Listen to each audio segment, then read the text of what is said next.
সুপ্রিয় দর্শক শ্রোতা, স্বাগত জানাচ্ছি। একজন কূটনীতিক হঠাৎ করে পদত্যাগ করলেন আর যাওয়ার আগে ফাঁস করে গেলেন এমন এক তথ্য যা পুরো বিশ্বকে ঠেলে দিতে পারে ধ্বংসের দিকে। ইরানের ওপর কি সত্যি পারমাণবিক হামলার প্রস্তুতি চলছে? মধ্যপ্রাচ্য ইতিমধ্যেই অস্থিরতার কেন্দ্রবিন্দুতে। ইরান, যুক্তরাষ্ট্র, ইসরায়েল, এই ত্রিভুজের মধ্যে উত্তেজনা এমন এক পর্যায়ে পৌঁছেছে যেখানে যে কোনো ছোট ঘটনা বড় সংঘাতে রূপ নিতে পারে। ঠিক এমন সময়ে আন্তর্জাতিক অঙ্গনে হঠাৎ এক বিস্ফোরক মন্তব্য সামনে আসে। একজন কূটনীতিক অভিযোগ করেন ইরানের বিরুদ্ধে সম্ভাব্য পরমাণু হামলার প্রস্তুতি চলছে এবং সেই তথ্য ফাঁস করতেই তিনি নিজের পদ থেকে পদত্যাগ করেন। এই দাবি সামাজিক যোগাযোগ মাধ্যমে দ্রুত ভাইরাল হয়ে পড়ে এবং কিছু সংবাদ মাধ্যমেও জায়গা করে নেয়। তবে প্রশ্ন উঠেছে, এটা কি সত্যি একটি বড় ধরনের গোপন তথ্য ফাঁস, নাকি এটি আরেকটি তথ্যযুদ্ধের অংশ?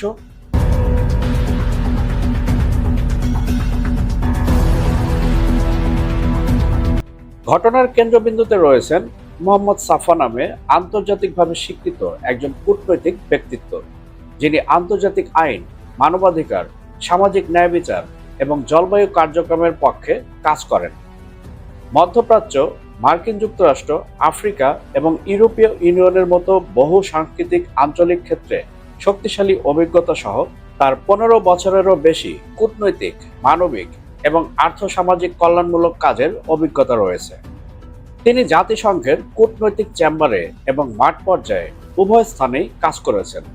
শান্তি প্রতিষ্ঠা এবং সংলাপ, ত্রাণ, সংঘাত প্রতিরোধ ও বহুপাক্ষিক সহযোগিতাকে এগিয়ে নিয়েছেন। বর্তমানে তিনি জাতিসংঘের পিভিএ এর প্রধান প্রতিনিধি এবং এর নির্বাহী পরিচালক হিসেবে দায়িত্ব পালন করছেন। 1991 সালের 8 মার্চ লেবাননের বোর্স রাহালে জন্মগ্রহণ করেন এই মোহাম্মদ সাফা এবং লেবাননেই তার প্রাথমিক শিক্ষা সম্পন্ন করেন এবং আধুনিক ও সমসাময়িক ইতিহাসে স্নাতক ডিগ্রি অর্জন করেন। পরবর্তীতে তিনি মহাকাশ কূটনীতি ও আন্তর্জাতিক সম্পর্ক বিষয়ে স্নাতকোত্তর ডিগ্রি সম্পন্ন করেন। তার পিএইচডি গবেষণার মূল বিষয় হল একটি বিশ্ব মহাকাশ সংস্থার প্রতিষ্ঠার প্রয়োজনীয়তা। জাতিসংঘের প্রধান প্রতিনিধি হিসেবে তার কর্মজীবনে তিনি প্রতি বছর অনেক দেশ ভ্রমণ করেছেন এবং সেখানে তিনি বিভিন্ন সম্মেলন ও মিশনে অংশগ্রহণ করেন, নেতৃত্ব দান করেন এবং আয়োজনও করেন। জাতিসংঘের সম্মেলনে তার অংশগ্রহণ সর্বদা মানবাধিকার, আন্তর্জাতিক আইন, জলবায়ু কার্যক্রম এবং উন্নয়ন পরিকল্পনা প্রণয়নের পক্ষে ছিল। দীর্ঘস্থায়ী রাজনৈতিক, জাতিগত ও ধর্মীয় উত্তেজনাপূর্ণ অঞ্চলগুলোতে ব্যবসায়িক, রাজনৈতিক এবং বেসরকারি খাতের মধ্যে সহযোগিতা ও যোগাযোগ জোরদার করতে সহায়তা করেছেন তিনি। সম্প্রতি যোগাযোগ মাধ্যম এক্সে তিনি একটি পোস্ট করেন আর তার এই পোস্টকে ঘিরেই চাঞ্চল্য তৈরি হয়েছে।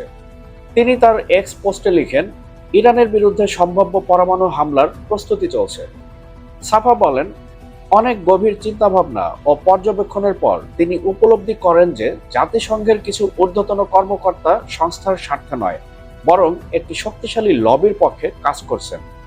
এই প্রেক্ষাপটে তিনি জাতিসংঘের পিভিএর প্রধান প্রতিনিধি হিসেবে তার সকল দায়িত্বের পাশাপাশি বিভিন্ন জাতিসংঘ কমিটি ও গোষ্ঠী থেকে তার সম্পৃক্ততা থেকে সরে দাঁড়ানোর সিদ্ধান্ত নেন। তিনি আরও বলেন, সম্ভাব্য পারমাণবিক অস্ত্র ব্যবহারের মতো গুরুতর পরিস্থিতির প্রস্তুতি চলাকালীন এমন কোনো প্রক্রিয়ায় অংশ হওয়া বা তার নীরব সাক্ষী থাকা তার বিবেকের সঙ্গে সঙ্গতিপূর্ণ নয়। প্রায় 12 বছর ধরে বিভিন্ন মহাসচিব ও মানবাধিকার পরিষদের সভাপতিদের অধীনে পিভিএ প্রতিনিধি দলের নেতৃত্ব দিয়ে জাতিসংঘের সঙ্গে কাজ করার অভিজ্ঞতাকে তিনি সম্মানের বলে উল্লেখ করেন। সবশেষে তিনি বিশ্ববাসীর মঙ্গল কামনা করে বলেন, স্রষ্টা এই পৃথিবীকে আশীর্বাদ করুন। তার ভাষায় এটি একটি ক্রাইম এগেনস্ট হিউম্যানিটি, অর্থাৎ মানবতার বিরুদ্ধে অপরাধ। তাই তিনি সবকিছু থেকে নিজেকে নিষ্ক্রিয় করে নেন। তার এই দাবির সবচেয়ে গুরুত্বপূর্ণ দিক হলো এটি এখনো বড় কোনো আন্তর্জাতিক সংবাদ মাধ্যমগুলোতে ব্যাপকভাবে নিশ্চিত বা প্রচারিত হয়নি। যেমন BBC, CNN, Al Jazeera, Reuters, Associated Press এই প্রতিষ্ঠানগুলো এখনো এই দাবিকে যাচাইযোগ্য সংবাদ হিসেবে প্রকাশ করেনি। কিছু আঞ্চলিক বা মাঝারি মানের আন্তর্জাতিক পোর্টাল এই ঘটনাটির কথা উল্লেখ করে। তবে এই তথ্য স্বাধীনভাবে যাচাই করা যায়নি। কোনো রাষ্ট্র বা সংস্থাও এখন পর্যন্ত নিশ্চিত করেনি, যেমন যুক্তরাষ্ট্র, ইসরায়েল বা জাতিসংঘ কেউ এই ধরনের কোনো পরিকল্পনার কথা এখন পর্যন্ত স্বীকার করেনি। তবে টেম্পু কাকু তার পূর্ববর্তী বক্তৃতায় বলেছিলেন, প্রয়োজনে তিনি ইরানে আক্রমণ করে ইরানের ম্যাপ পরিবর্তন করবেন যদি ইরান তার প্রস্তাব মেনে না নেয়। মোহাম্মদ সাফার এই বক্তব্যকে বিশ্লেষকরা সাধারণত তিনভাবে বিভক্ত করেছেন। তারা বলছেন এটি সত্যিকারের কোনো ঘটনা হতেও পারে। এই তথ্য অনুযায়ী সাফা সত্যি একটি গোপন পরিকল্পনা সম্বন্ধে জানতে পেরেছেন এবং সেটি প্রকাশ করেছেন। যদি এটি সত্যি হয়, তাহলে বিশ্ব একটি বড় যুদ্ধের দ্বারপ্রান্তে দাঁড়িয়ে। পরমাণু অস্ত্র ব্যবহারের সম্ভাবনাও বাস্তব এবং আন্তর্জাতিক কূটনীতির বড় ব্যর্থতার প্রকাশ হিসেবে তারা দেখছেন এটিকে। দ্বিতীয়ত, এটা কোনো তথ্যযুদ্ধ বা প্রোপাগান্ডা। বর্তমান বিশ্বে যুদ্ধ শুধু ময়দানে নয়, তথ্যের মাধ্যমেও হয়, আর এটিকে বলা হয় ইনফরমেশন ওয়ারফেয়ার। এই তথ্য অনুযায়ী ইচ্ছাকৃতভাবে ভয় তৈরি করা হচ্ছে, একটি নির্দিষ্ট পক্ষকে চাপে ফেলার চেষ্টা চলছে। মধ্যপ্রাচ্যের বর্তমান পরিস্থিতিতে এটি খুবই সম্ভব একটি কৌশল বলেও অনেকে মন্তব্য করেছেন। এবং সবশেষে, ভাইরাল কিন্তু যাচাইহীন দাবি। অনেকেই বলছেন অনেক সময় সোশ্যাল মিডিয়ার একটি ভাইরাল পোস্ট খুব দ্রুত ভাইরাল হয় এবং এটি বিভিন্ন সংবাদ মাধ্যমে ছড়িয়ে পড়ে, তবে এটি সম্পূর্ণরূপে যাচাইকৃত নয়। অনেকেই মোহাম্মদ সাফার এই বক্তব্যকে শুধুমাত্র একটি ব্যক্তিগত মতামত হিসেবে বিশ্লেষণ করছেন। তবে বিশ্লেষকরা বলছেন এই ঘটনাটির সময়টিও অনেক গুরুত্বপূর্ণ।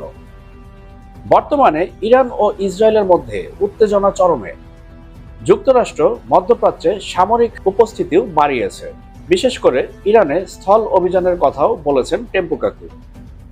হরমুজ প্রণালী নিয়েও অস্থিরতা বৃদ্ধি পেয়েছে। আর অপরদিকে পারমাণবিক চুক্তি জেসিপিওএ মূলত কার্যত স্থবির। এই প্রেক্ষাপটে পরমাণু হামলার প্রস্তুতি সংক্রান্ত যে কোনো খবর দ্রুত গুরুত্ব পায়। অনেক বিশ্লেষক প্রশ্ন ছুড়েছেন, পরমাণু হামলা বাস্তবে কতটা সম্ভব? বাস্তবিক দৃষ্টিকোণ থেকে যে কোনো রাষ্ট্রের বিরুদ্ধে পরমাণু হামলা চালানো অত্যন্ত বড় এবং ঝুঁকিপূর্ণ সিদ্ধান্ত। এর পেছনে অনেকগুলো কারণ রয়েছে। প্রথমত, আন্তর্জাতিক আইন ভঙ্গ করা। দ্বিতীয়ত, ব্যাপক হারে মানবিক বিপর্যয়। তৃতীয়ত, প্রতিশোধমূলক পাল্টা হামলার সম্ভাবনা। এবং সবশেষে, তৃতীয় বিশ্বযুদ্ধের ঝুঁকি। তাই এমন কোনো সিদ্ধান্ত সাধারণত শেষ বিকল্প হিসেবে বিবেচিত হয়। তবে এখনই যদি যুক্তরাষ্ট্র এরকম কোনো সিদ্ধান্ত নিয়ে থাকে ইরানের উপর পারমাণবিক হামলা করবে, তাহলে এটি হবে তৃতীয় বিশ্বযুদ্ধের শুরু। কথাই বলেছেন অনেক সমর বিশ্লেষক। সেই সাথে বিশ্লেষকরা আরও বলছেন এই পুরো ঘটনাটি আমাদের সামনে কয়েকটি গুরুত্বপূর্ণ বাস্তবতা তুলে ধরে। প্রথমেই থাকে তথ্য যাচাইয়ের গুরুত্ব। একটি ভাইরাল পোস্ট সবসময় সত্য নাও হতে পারে, বিশেষ করে যুদ্ধের সময় ভুল তথ্য দ্রুত ছড়ায়। দ্বিতীয়ত, তথ্য ও অস্ত্র। আধুনিক বিশ্বে তথ্য নিজেই একটি শক্তিশালী অস্ত্র। এটি ভয় তৈরি করতে পারে, যুদ্ধকে উস্কে দিতে পারে এবং জনমত বদলে দিতে পারে। তৃতীয়ত, ভূ রাজনীতি ক্রমে জটিল হচ্ছে। ইরান, যুক্তরাষ্ট্র এবং ইসরায়েল এই ত্রিভুজের সম্পর্ক এমন পর্যায়ে পৌঁছেছে যেখানে সত্য, অর্ধসত্য এবং মিথ্যার সীমারেখা অস্পষ্ট হয়ে যাচ্ছে। তবে একটি বিষয় নিশ্চিত, এই ধরনের খবর বিশ্ব রাজনীতিতে আতঙ্ক ও অনিশ্চয়তা বাড়ায়। মোহাম্মদ সাফার এই বক্তব্য হয়তো ভবিষ্যতের বড় কোনো সত্যের ইঙ্গিত, অথবা এটি কেবল একটি ডিজিটাল ছায়া যা বাস্তবের চেয়েও বেশি ভয়ঙ্কর। এখনই নিশ্চিতভাবে কিছু বলা না গেলেও আমাদের নজর রাখতে হবে, কারণ মধ্যপ্রাচ্যের প্রতিটি ছোট ঘটনা বিশ্ব ইতিহাস বদলে দেওয়ার ক্ষমতা রাখে। বন্ধুগণ, আপনারা কি ভাবছেন? আপনাদের মূল্যবান মতামত অবশ্যই কমেন্টের মাধ্যমে আমাদেরকে জানাবেন। আর আমাদের ভিডিও ভালো লাগলে লাইক ও শেয়ার করবেন। আর অবশ্যই আমাদের চ্যানেলটি সাবস্ক্রাইব করে all bell icon notification on করে আমাদের সাথেই থাকবেন। দেখা হবে পরবর্তী ভিডিওতে। ততক্ষণ পর্যন্ত সবাই ভালো থাকবেন, সুস্থ থাকবেন।